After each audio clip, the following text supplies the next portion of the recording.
ओम श्री विष्णवे नमः। जय श्री कृष्ण मित्रों, राधे राधे। आज की वीडियो में माघ माह के महात्म्य के चतुर्थ अध्याय की कथा का श्रवण करने जा रहे हैं। प्रिय भक्तजनों, माघ का महीना बहुत ही पवित्र महीना होता है। यदि आप तीर्थराज, प्रयागराज या किसी पवित्र सरोवर में स्नान कर सकते हैं तो अति उत्तम है, अन्यथा आप घर में ही नहाने वाली बाल्टी में थोड़ा सा गंगा जल मिश्रित करके माँ गंगा का भाव करते हुए स्नान कर लें। साफ स्वच्छ वस्त्र धारण करके यदि आपने कोई संकल्प ले रखा है पूरे माघ स्नान करने का, तो आप उस संकल्प के अनुसार माघ स्नान पूर्ण करें। अपने श्री हरि विष्णु भगवान का पूजन करें घर में, और पंचोपचार षोडशोपचार जैसे आपके पास सामग्री है, श्री हरि विष्णु भगवान का पूजन करें, गणेश जी महाराज का पूजन करें, कथा श्रवण करें।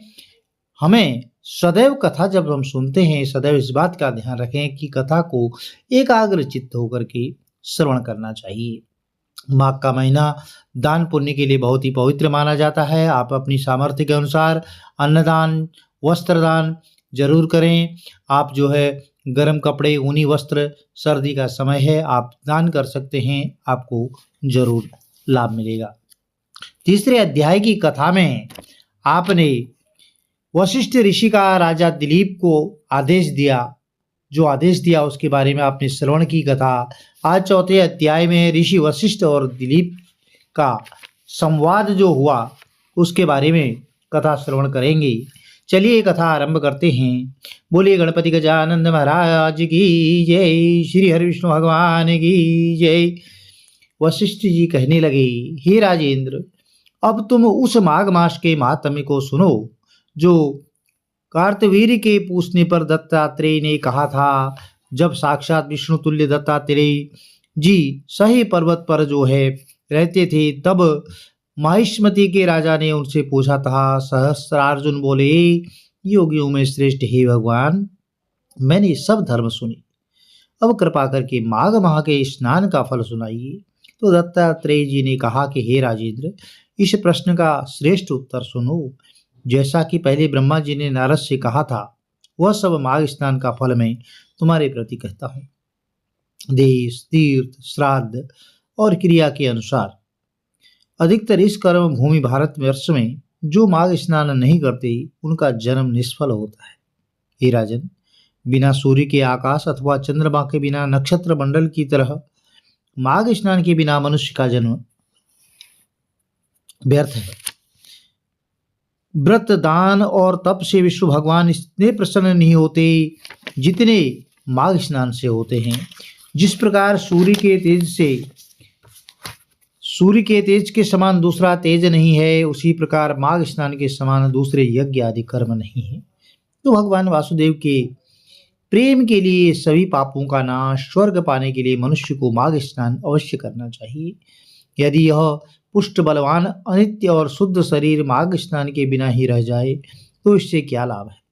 यह शरीर हड्डियों का खंभ, नसों से यह बंधा, मांस के टुकड़ों में मड़ा, चर्म से ढगा, दुर्गंध सहित और मलमूत्र का स्थान है। यह बुढ़ापा, शोक और विपत्ति से परिपूर्ण रोग का घर, आतुर, गंदी, अनित्य तथा सब दोषों का आश्रय देने वाला है, और दूसरे को दुख देने से दुखी, दूसरे से द्वेष करने वाला, ईर्ष्या, लालची, पिशुन, क्रूर, कृतघ्न और क्षीण मात्र है।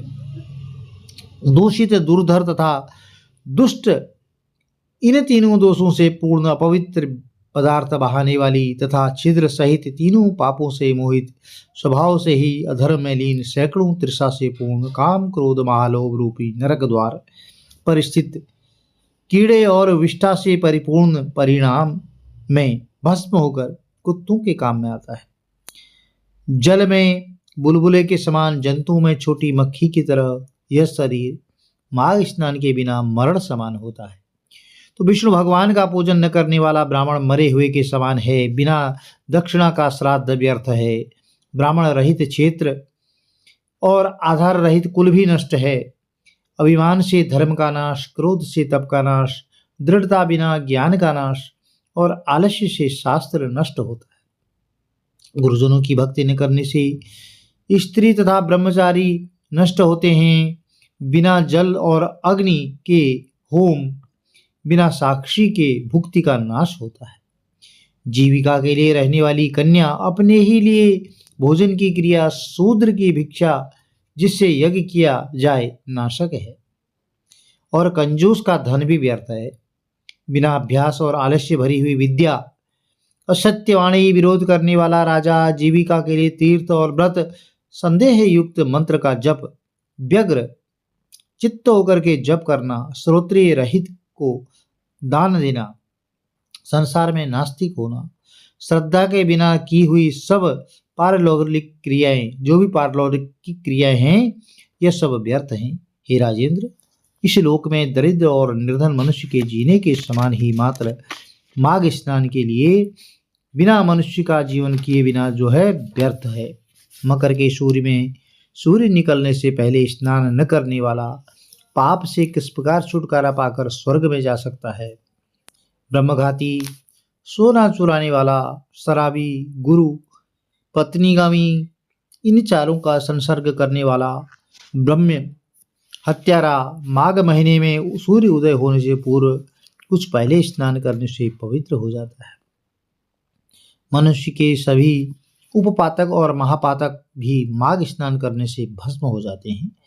माघ स्नान का समय आने पर संपूर्ण पाप यह जानकर कांपने लगते हैं कि जल में स्नान करने से हमारा नाश हो जाएगा। मेघों से मुक्ति पाकर के चंद्रमा के चमकने के समान श्रेष्ठ मनुष्य माघ स्नान से अग्नि की तरह प्रकाशमान हो जाते हैं। वाणी, मन और कर्म से किए हुए छोटे तथा बड़े, नए पुराने सभी पाप और आलस से जो भी पाप होते हैं अथवा जान अनजान में जो भी पाप किए जाते हैं, वे मकर के सूर्य में स्नान मात्र से ही अग्नि में समिधा की तरह नष्ट हो जाते हैं। पाप रहित मनुष्य माघ स्नान से स्वर्ग में जाते हैं और पापी लोग पवित्र होते हैं। हे राजन, इसमें कुछ भी संदेह नहीं करना चाहिए। भगवान में भक्ति करने की तरह पाप नाश करने का, माघ स्नान के करने का भी सभी को अधिकार है। यही सबसे बड़ा मंत्र और तप है। अपूर्व माघ स्नान ही सबसे बढ़कर प्रायश्चित है। पूर्व जन्मों के अभ्यास से ही मनुष्यों की मति माघ स्नान करने की होती है। जिस प्रकार जन्मांतर के अभ्यास से ही अध्यात्म ज्ञान की कुशलता होती है, उसी प्रकार अपवित्रों को पवित्र करने वाला यह बड़ा तप है। यह संसार रूपी कीचड़ को धोने की पवित्र वस्तु है। हे राजन, सभी इच्छाओं का फल देने वाला माघ स्नान जो नहीं करते, वे चंद्र और सूर्य के समान भोग कैसे भोग सकते हैं। तो प्रिय भक्तजनों, यह माघ महात्म्य के चतुर्थ अध्याय की कथा थी। आपने श्रवण की। यदि आपको यह कथा अच्छी लगी तो चैनल को लाइक कीजिए, शेयर कीजिए, सब्सक्राइब कीजिए, साथ में बेल आइकन जरूर प्रेस कर दें, जिससे आने वाली वीडियोज की नोटिफिकेशंस आपको ठीक समय पर मिलती रहे। श्री हरि विष्णु भगवान का आशीर्वाद आपके परिवार में सदैव बना रहे। जय श्री कृष्ण। राधे राधे।